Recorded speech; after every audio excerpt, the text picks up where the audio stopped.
perspective there as we get focused on this game, because there's a lot of people who are hurting right now, and we know that. Game week is always exciting every single week. I mean, again, everything builds to this. You only get 12 opportunities that they give you on your schedule, and whatever comes after that, is a result of what you did on those 12 days. And, if you go all the way to the national championship, that's 15 days. And the other 350 you spend preparing and dreaming and planning and working toward and building toward, these moments. So it's exciting to finally have the opportunity to go play, and I can't wait to see us play. I'm excited to see where we are, because you just coming off a month of camp, so where are we, and what do we got to do to get better? And, huge challenge, obviously, in Georgia. I think this is I think it's the fourth time in the last 21 years, I guess, since 2000, that there's been a top 5 matchup as an opener. So these are rare moments that you have games like this. So really difficult challenge right out of the gate, playing a team that's good enough to win the whole thing. But we're excited about it. Look forward to it. And when you look at Georgia, they're built in the trenches on both sides, massive on both sides. They're built to stop the run. They've led the country 2 years in a row in rush defense and yards per carry. Nobody's really ran the ball on them. They've had a moment here or there, but really stout, very aggressive as far as how they support the run. But they're built up the middle. I mean, 99 and 95 are pros, and they're as good as you're going to find. Big, strong, pocket movers. They just don't get moved at the point of attack very often. And then the backers, outstanding players, very experienced. And then those safeties, great players, very involved in the run game, physical. So this is a team built right up the middle, and very strong on that side. So we got our hands full there. Schematically they do a great job. They force you to have to make plays. They don't give you anything. You got to make plays. Very aggressive in how they schematically do things. And then the flip side on the offense, they're very impressed with their quarterback. He got some great experience and some great confidence last year.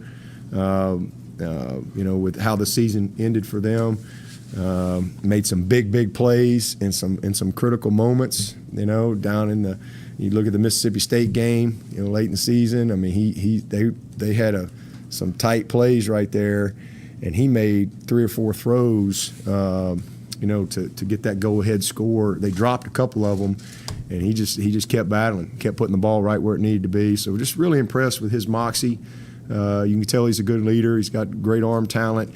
They're going to get off the bus, running the football and play action, shots down the field. I mean, there's not a lot of dink and dunking going on. They got a great screen game that they will manipulate you with, but they want to run the football and they want to get the ball over the top of you. And this quarterback has the ability to do it, and the receivers as well. They've recruited very well.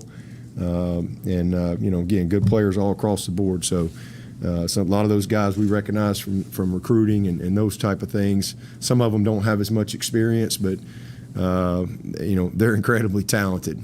Trevor Lawrence was a true freshman and won a national championship. So good players are good players, and I know they'll have those guys ready to play. But man, their receiving core, they got some guys that can run. 7 is, I think, a really special player. 10's a great player. 3 and 4 in the backfield. I mean, those guys are downhill runners, strong, physical. They can slip through cracks. They don't need much. They don't need much space. Next thing you know, they're at second level breaking tackles. So, really good team, experienced in the kicking game, kicker and punter. So that's why they're ranked in the top 5. When you go to ranked teams, you typically, I would think, start with, of course, who's back from last year, what did they do, what's the track record of the program, and those type of things. So, easy to see why they are. A lot of people have picked them to win the national championship.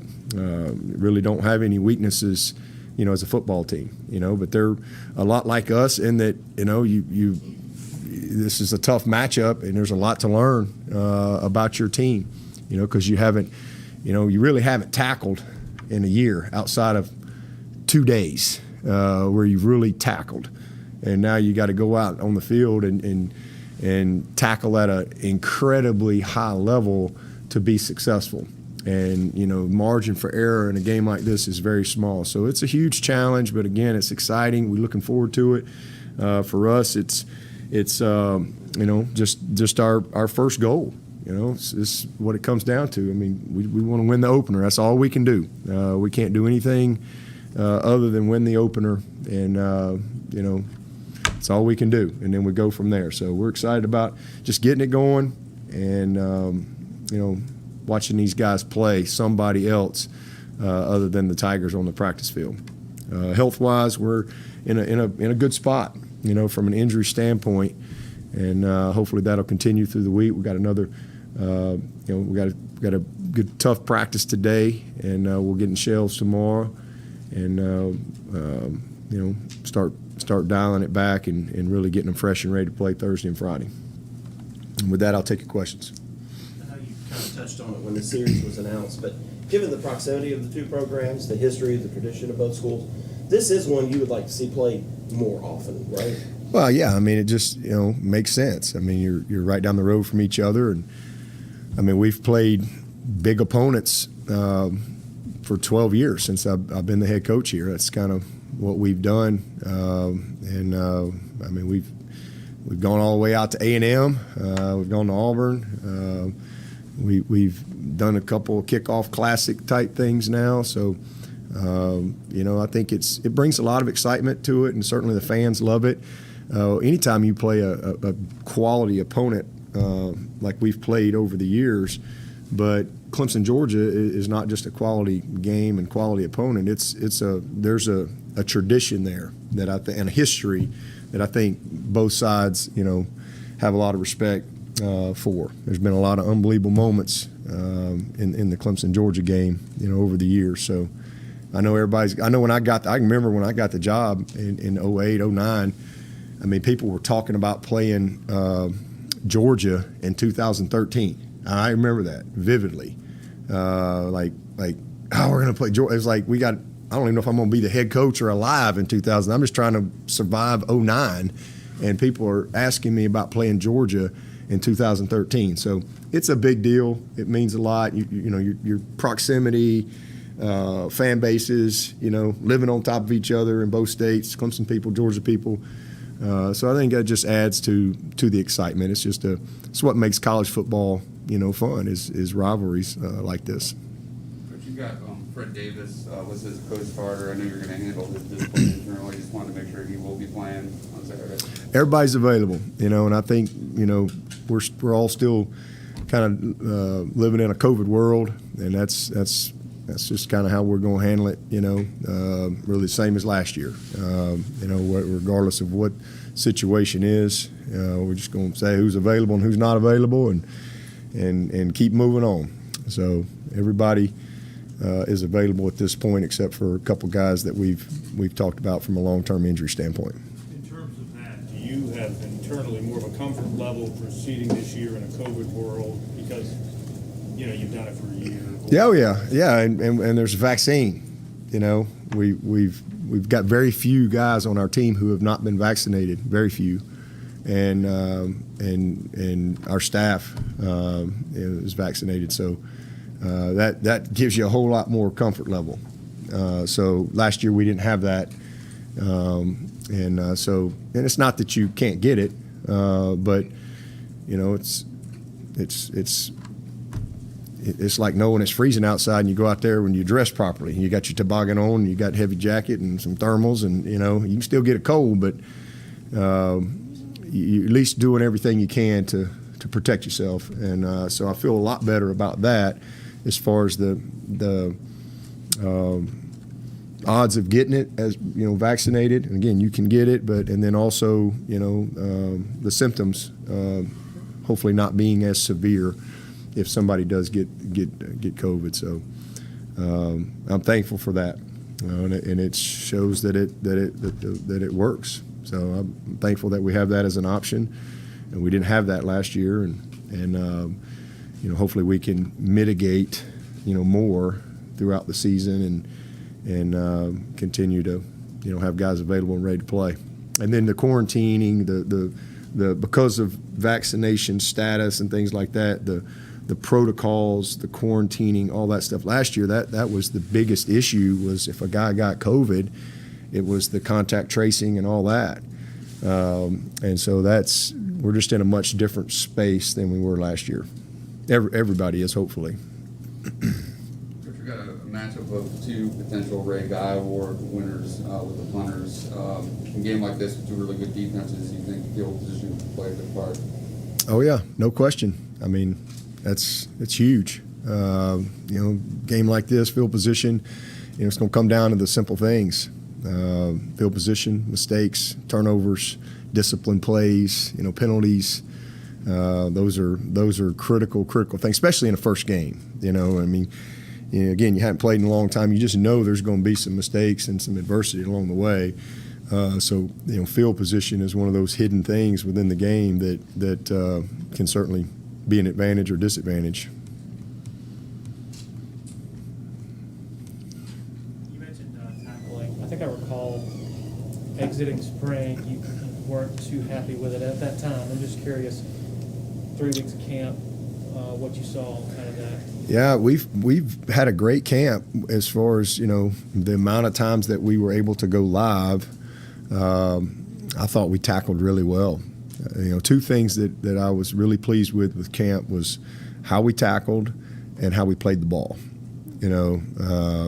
Positioning, and so that's very encouraging coming out of camp.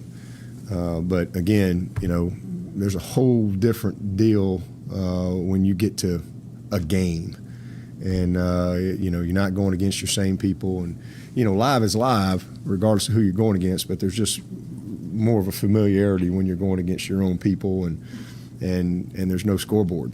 There's just another level when you get excitement and energy and the magnitude of a game like this. So that's going to be key for both teams. It'll be key. Doing the little things better than the opponent.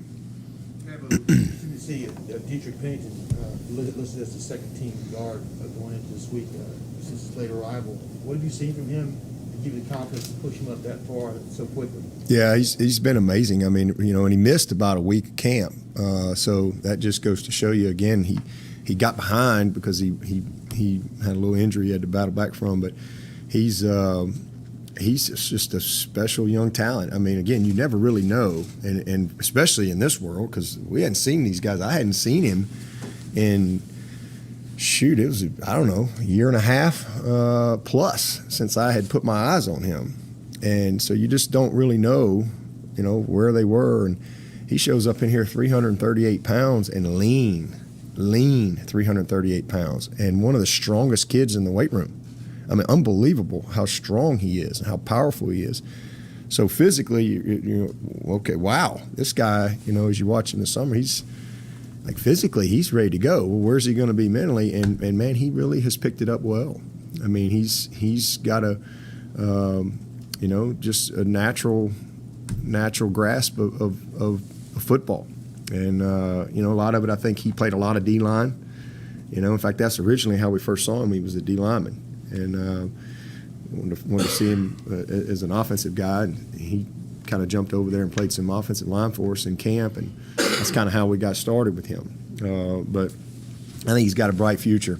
I mean, I really do. He can play tackle. I mean, he's legit dual guy. So he's not, I wouldn't say he's fully functional, but he's heading that way.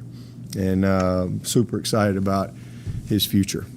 Did any of the running backs distinguish themselves as the best blocker of the group during camp or last week? I think they're all, solid. I mean, I think they're all willing. That's the first thing is you got to be willing. And they got great toughness to them. Obviously, Linjay's got plenty of experience, but Kobe is a big, strong dude. Shipley and Maffa have been here since January. Dukes is a redshirt sophomore, so I think they've all demonstrated the ability to get the job done. What we need them to do from a blocking standpoint, from protection. I think they got a good understanding of the defensive structures and where they fit in protection wise. So it's a good group. It's a good room. You mentioned Georgia's attempts to try to corral the run game, how good they are against the run. You guys over the last couple of years with Travis were regularly able to use him out of the backfield as a receiver. Do you think, like, with the talent that you guys have there, that skill sets are enough that you can still do that as routinely as you were, particularly last year when defenses are gearing up against the run? Yeah. We've always involved our running backs, for years in the passing game. They've always been a factor for us. Travis just developed into a, really special guy. And I think, that was a reflection of kind of who we were personnel was last year. People were not going to, they were not going to let us run the football. And, we threw for more yards than I think ever. And as a result, they just were not going to let us run the football. And we weren't quite as good in that area as we needed to be. But, we gave ourselves a chance, week in and week out, and made it work. But they weren't going to just let us hand that ball to, now, we didn't have Ross, we didn't have Ngata, we didn't have Ladd, we didn't have, we were thin in some areas. And, so thankful, proud of what Cornell and Amari were able to do last year, because that was a big reason why we were able to have the type of season that we had.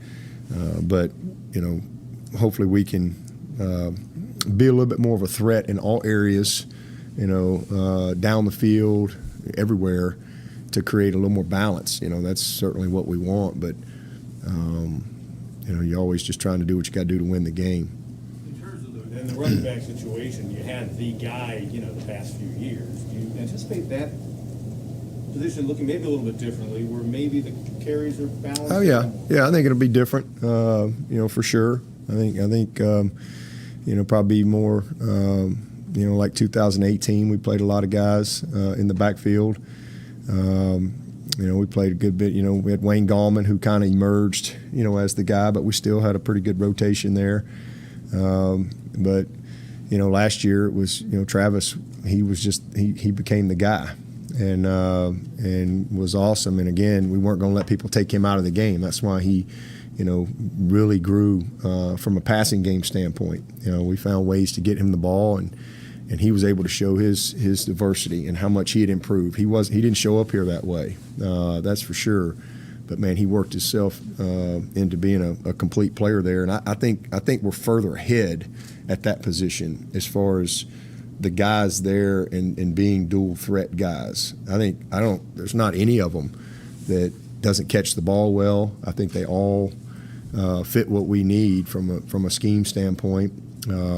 But yeah, we'll see. If somebody becomes a guy, I think you'll probably all see it. But what we've seen on the practice field, we think we got a lot of guys. It's a really, there's no rule that says one guy's got to be the guy. Ain't nothing wrong with having a bunch of guys. We played Alabama in 2018. They had Damian, Najee, and I think Josh Jacobs was the third team guy.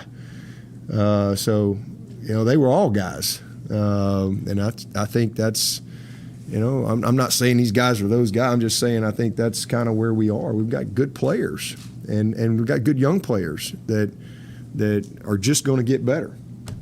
So I'm excited about the room, and some guy will get hot from time to time, but I don't see a situation where we've got just one guy going out there getting 25, 30 carries. I think these guys all deserve to play. And again, that could change as we go down the road, but it's a really talented group.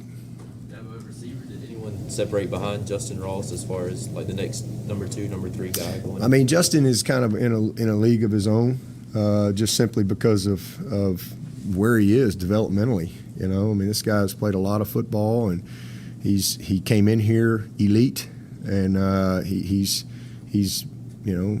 mentally where he is. He's just in a great place. technically, fundamentally, knowledge. I mean, system, you name it. I mean, he just gets it. But as I've said many times, I mean, this is as talented a group as we've probably had. And I told Grisham that on picture day. I said, you need to take a picture of this group and pull it out in about 6 years. This is going to be a special group when it's all said and done. You'll look back 6, 7 years from now and go, wow, all them guys were in the same room. EJ is, I think, a dynamic young player. He's so much different than he was last year. Joe is it's unbelievable the transformation that's happened in that kid. And then Frank and Gata are elite guys. They just got to be available. It's just really that simple. As I've said that, I mean, they just have had, good freshman years, and then last year they just weren't available. And that's just the way it is. But high level guys. I've seen it. In Gata, and this kid he's just talented. The big guys we've had come through here, but consistently doing it on game day just hasn't happened yet. Again, made some big plays as a freshman, but last year just wasn't available.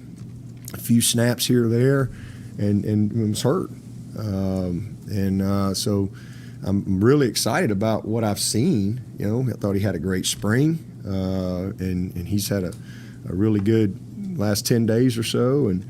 But we've got to see it on game day. And same thing with Frank. I've seen splashes and good moments, but consistently being there. And then the two freshmen, Bo and Dakari, they've been here since January, so they're kind of like redshirt freshmen.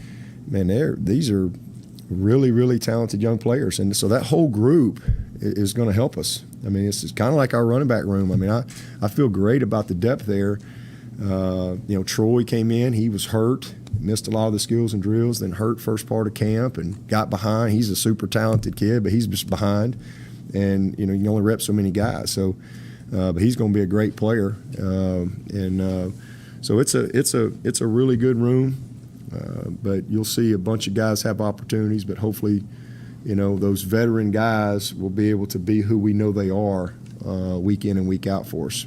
Who's been your best finisher downfield among those guys so far? All of them have made plays. I mean, I chunk it up to any of them. I mean, they've all had their moments. There's not one of them that I don't believe in as far as winning one-on-one and making competitive plays. Braden Galloway was pretty blunt in camp just about his assessment and needing to get better as a blocker. Did you see the improvement you wanted to this past month in that regard? Yeah. He's the same thing. He's played a lot of high-level football. He's got a lot of self-awareness. He knows what he wants to do long-term. He knows where he's got to take his game. And biggest thing is he's a tough kid and very willing. Physically, he's in a good place with his body. So, he's the same thing. Got to go put it on tape and he'll lose some battles, but he's just got to win a whole lot more than he loses, and be effective.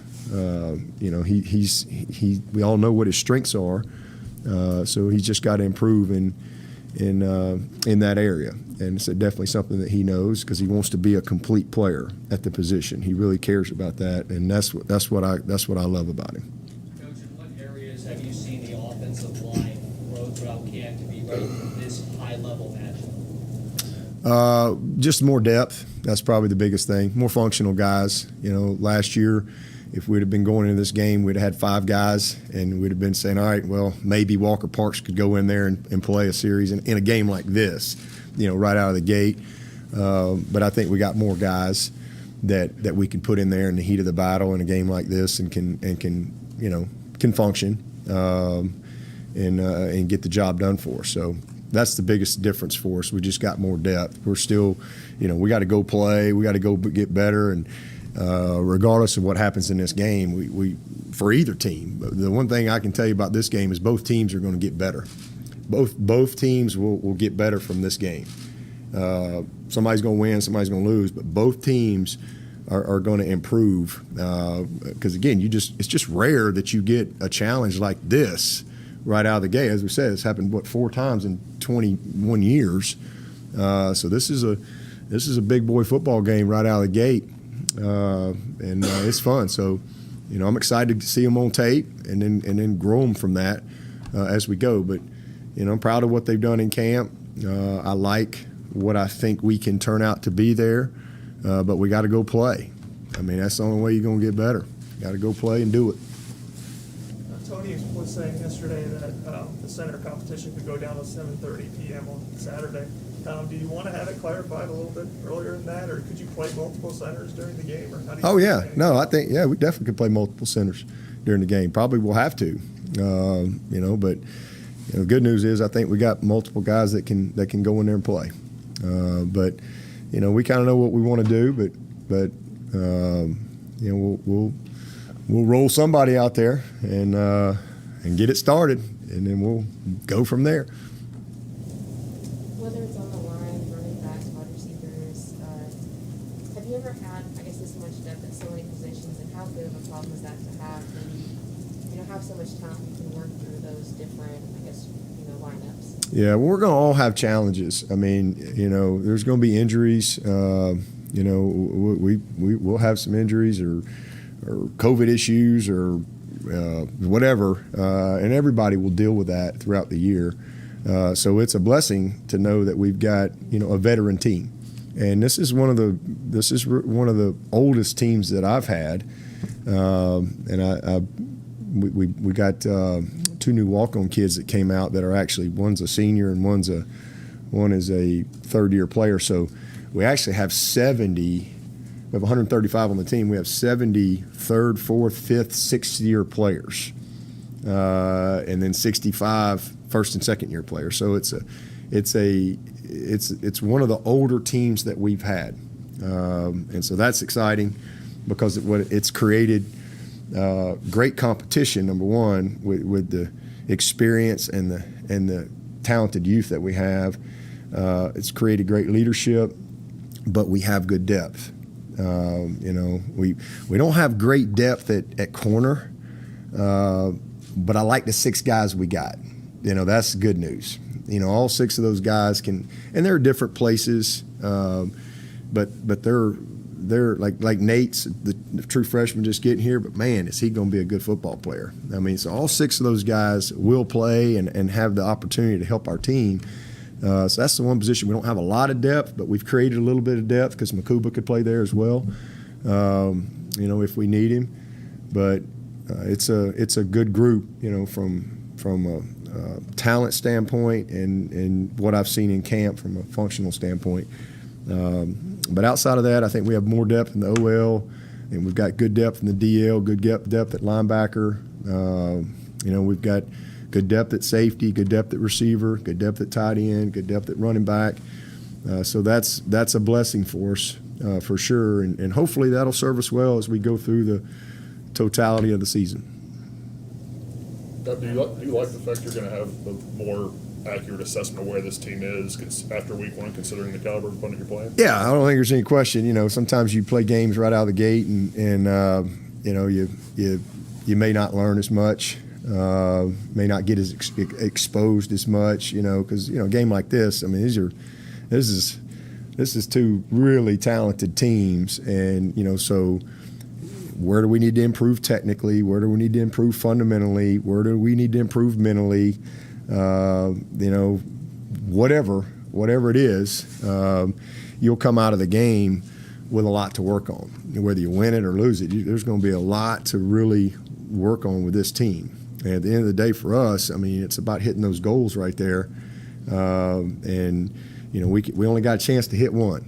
We can't win the division, we can't win the state or the ACC or the closer in this game, but we can get better, and we can learn a lot that sometimes may take you 2 or 3 games. And Kirby would probably say the same thing. Sometimes you could play 2 or 3 games and with a talented roster and maybe not quite know as much. So I think that's one of the blessings of playing a game like this.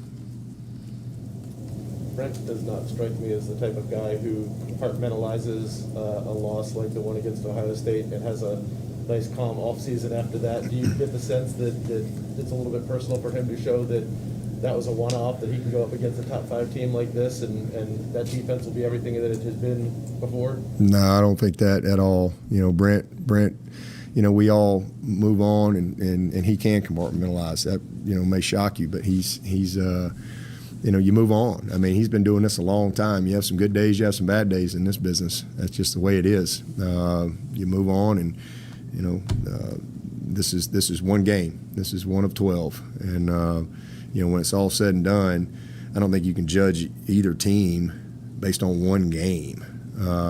There's a lot that can happen in one game, especially an opener. You know, nobody's going to be declared the national champion if you win this game. You know, and I think that's a big mistake. Again, there's 4 times in 21 years a matchup like this. So, you know, you get better from it, but nobody's sitting around thinking about last year. This is a different team, and it's always been the case for us around here. We move on. Our eyes are forward, not back. And Brent's the same way. You know, just focused on, can't do anything about what happened, you know, yesterday or last year. Our focus is on today, but regardless of what happened, you always want to perform well. And so that's our focus, is trying to get our guys ready to play well, and, you know, not trying to prove anything. What happened last year happened last year. We had a great season, won the league, you know, got beat in the playoff, you know. I mean, ain't no shame in that. Alabama's got 8 playoff wins. We got 6. We've been pretty good, you know. And Alabama's won 8, but they've had some bad days in the playoff too. It happens. You know, you move on to the next game. You grow from it. But as far as Brent sitting around trying to prove something, he's been doing this way too long to have a mindset like that. He just wants to see his guys play well. Devo, you mentioned how every year it's a new team, but it feels like the expectations are always constant in terms of not just being a pro, but it's expected to win the league and go to the playoffs. Do you have to have any conversations with the team each year about that, or do you feel like coming in, the guys know what's expected of them going into the season? Yeah, we don't talk about going to the playoff. We just don't. We never have. We don't talk about winning the national championship. We talk about that right there. We talk about starting over. We talk about what it takes. You know, from a philosophy, core value standpoint. You know, we talk about the type of commitment that it takes. You know, to be the best possible version of this team. That's really what we focus on. We don't focus on any of that stuff. Those are all things that can happen.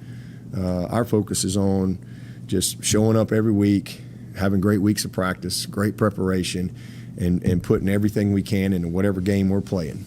And then you look up at the end of the year and, okay, well, here's where we are. That's really all we spend our time talking about. We don't talk about any of that other stuff.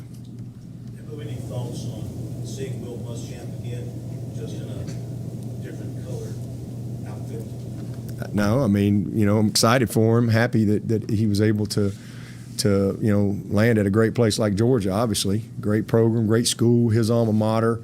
Obviously, he's got a great relationship with Kirby, so, you know, I think that's a great opportunity for him, and it's great for Kirby too to have I mean, Will's a heck of a coach, always has been, and so it's a great opportunity for both of them. Coach, what do you think about starting the season in Charlotte? That was the last win you guys got. You've had some luck there in the last few years. Starting at a neutral site in Charlotte. I mean, it's fun. I think ultimately you'd prefer to play home game. It's always my preference, but this was kind of a deal that came together, and you know, it was a good opportunity for both teams. So I think we play them again maybe in a couple years. Is it 24 or something in Atlanta? So, you know, again, fun for the fans and good experience for our guys. So we're excited about it, and know it'll be a good environment and a good atmosphere. They've changed the surface up there, so it'll be field turf now instead of grass. But you know, yeah, definitely a place that we're familiar with, and just look forward to kicking it off and hopefully playing well. Is there one matchup for you? I mean, with the great players across that are going to line up against one another, is there one matchup that you think might decide the game more than the others? I don't know if there's one matchup. I think, you know, ultimately it comes down to who can win the line of scrimmage. You know, I don't know if it's single out one person, but you know, you in a game like this, you got to find a way to come out on top, in the trenches. Not going to win every battle. It's just too good a player. Neither are they. But who can consistently, win that matchup, because that dictates everything else. So I think that's probably ultimately, from just a matchup standpoint, the critical area. But there's so much more that can go into it. You can play well up front, but drop the ball, have stupid penalties, whatever, bad plays in special teams. So it's not just the one factor, but I do think from just a matchup standpoint, that is critical in a game like this, based on what both teams want to do and who they want to be. You mentioned nobody's going to crown a national champion after this, obviously, but given some of the critiques of the ACC schedules and stuff like that you have heard ad nauseum over the years, do you feel like this is sort of an opportunity to send a little bit of a statement that so you're not fighting against that narrative the rest of the year? We're not worried about any narrative. We just want to play well, win the game. I think the narrative of our program speaks for itself. Coach, you mentioned getting EJ some slot action during camp. How did he look in the slot, and what does that bring to the offense, being able to switch in Justin to EJ? Yeah, EJ can play anywhere. He's very, very eerily similar to Ross. And the crazy thing is they came from the same high school, so I don't know what's in the water down there, but they're could be brothers. They're eerily similar in their ability. So it's good when you've got some versatility, and we've got a lot of versatility. Joe can play anywhere. Frank, can play anywhere. EJ, Ross, Bo has become a versatile guy for us in a couple spots. So it's good to know that we've got good depth there, and again, guys that we can move around a little bit. But EJ has, played all three spots for us and has done excellent when he's been in the slot. You mentioned Makuba possibly helping you guys out at corner if you needed. I think Brent said he played about 50 snaps there in the spring. Just how much work did he get at corner in fall camp, and I guess what about his skill set makes him versatile? Yeah, he got a lot of work. He was at one-on-one every day. So that was something that he got a lot of work at. He's obviously gotten a ton of work at safety as well, but his skill set, he's just a twitchy guy. He's fast, he's tough, but there's a lot of guys that have that, but it's his mentality that is unique for a young guy. His mentality, his mindset is, and there's a lot of guys actually in that freshman group that have a mindset that's just different, kind of way beyond their years. And Makuba's one of those guys, so I'm really excited about him. I think he's got a bright future. He's going to be able to do a lot of things as he goes through his career here because of that mentality and his just football IQ. He really gets it. He works at it. He's a gym rat. But his versatility and speed and just quickness and change of direction, suddenness, physicality. He's a good tackler. He's really got everything that you could want in a guy. Anything else from anybody in the room? We'll go briefly to Zoom if anybody has a question from Zoom. Hey, Dabo, this is Dennis Dodd from CBS Sports. You play South Carolina every year. You've got Georgia, your non-conference schedule filled up, I guess, in future years. I just wonder what you thought about this alliance. Do you need to play any more of these games, from Pac-12 or Big Ten? I honestly, I haven't thought much about it at all because it has nothing to do with what I'm doing right now. That's for somebody else to spend a lot of time thinking about. That's really it. We're going to play the schedule we get, and just like we always have around here, and who knows what's coming down the pipe in college football. I have no idea. You probably know a whole lot more than I do, as I certainly don't. I just think that's just probably one of the dominoes along the way. But at the end of the day, my job is to get a team ready to play, whoever we're playing, and that's what we try to do week in and week out, and we'll always do that. So I spend zero time, thinking about it. Thank you. Okay.